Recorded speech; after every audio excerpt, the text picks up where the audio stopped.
Welcome, everyone, to the Dr. Blue Duck podcast. And today we're going to be talking about 7 spooky games on the Switch. Specifically, the Switch 2, because that's what I'm playing. That's what a lot of you guys are playing out there. And this channel is for gaming dads. Now, of course, everyone out there is invited to be a part of the Duck Squad, but specifically, this channel is aimed at building a community of gaming dads. So let's go ahead and talk about some of these games. But first, I want to say these games that I have kind of researched for a while to compose this list for gaming dads with young children is a collection of games that are not super wicked. They're not super evil. There's no slasher or demonic games here. They're kind of fun, family, Halloweeny games that are just seasonal for that time of year. So hopefully you're not looking for anything too evil because you're not going to find it on this list. We're going to have fun. It's going to be about family. Hey, this channel is for gaming dads. Let's go ahead and check out that list.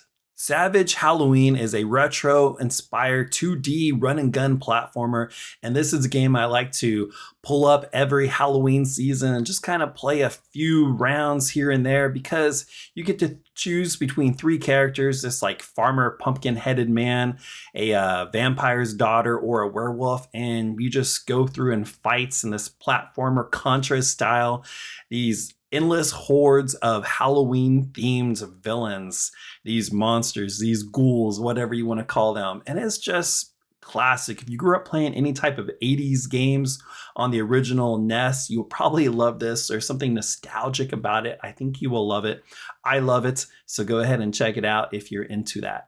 Now, Halloween Forever is kind of similar to Savage Halloween. It's a retro-style 2D platformer for the Switch as well, but instead of a pumpkin-headed farmer, you're this pumpkin man, and you literally shoot out candy corn out of your mouth.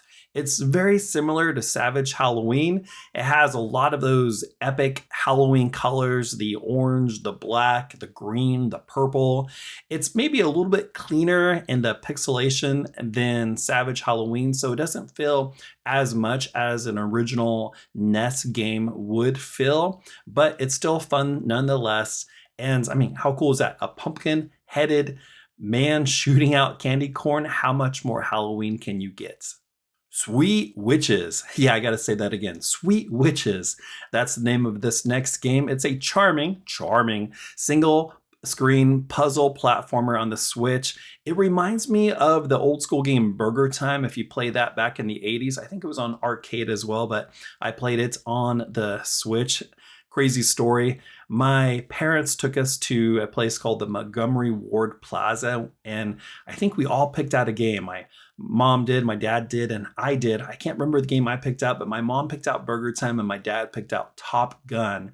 So this game reminds me a lot of Burger Time, where in Burger Time you're just kind of going across the platform up and down, and you're dropping these burgers. This is kind of like that, but instead of dropping burgers, you're planting flowers, but these blobs are coming after you and you have to like climb a ladder real fast to escape them. It's cute, it's sweet, it's easy, it's simple. It's something just to hop on and play a few rounds just for fun, and it definitely puts everyone in the Halloween season. This next game is called Night Terrors, and it's a fast-paced, horror-themed endless runner on the Switch.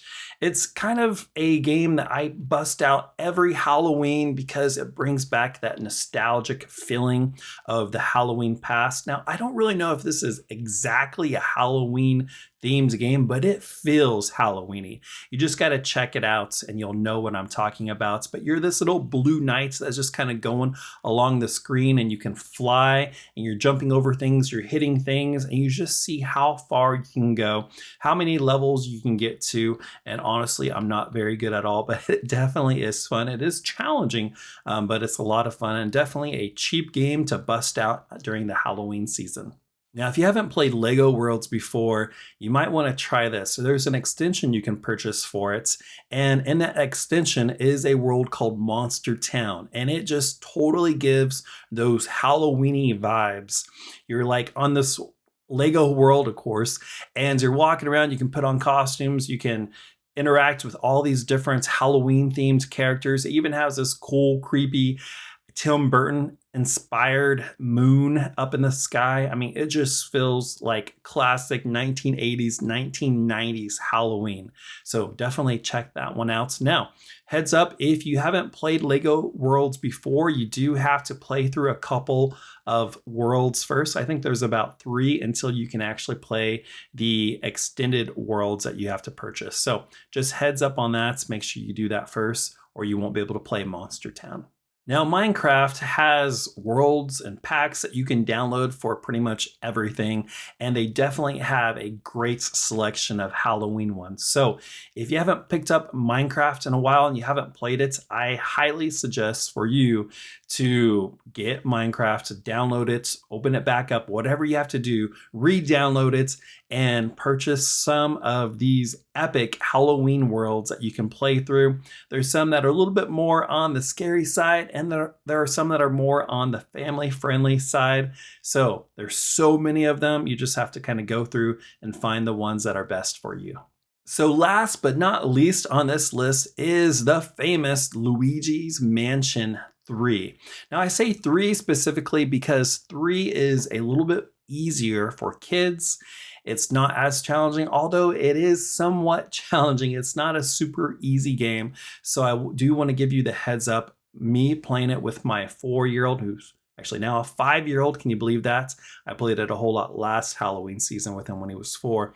It was challenging for him. We haven't beaten it completely yet, but there was many moments where he just had to hand over the controller to me and I had to beat a boss or take out a bunch of ghosts and do that. There are some puzzle elements that are challenging as well, but Luigi's Mansion 2 is even more challenging. So I would say 3 is the way to go. And it's just the perfect spooky yet Nintendo themed game with the loved character Luigi. So one I highly recommend. So that is it for our 7 spooky games on the Switch. I'm going to be playing them mostly on my Switch too.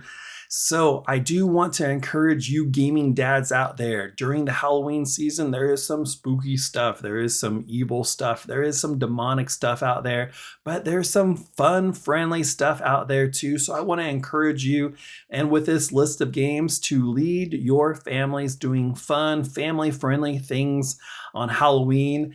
And instead of maybe taking them to some horror maze, you can take them to a church harvest festival and do some fun stuff like that. There's so many family-friendly, safe alternative events that people can do during the Halloween season that are just more edifying and fun and family building. So let's make this Halloween season one for our family and one for being a light in a dark place. So you guys stay safe out there this spooky season. And as always, be kind, use your mind, and game on.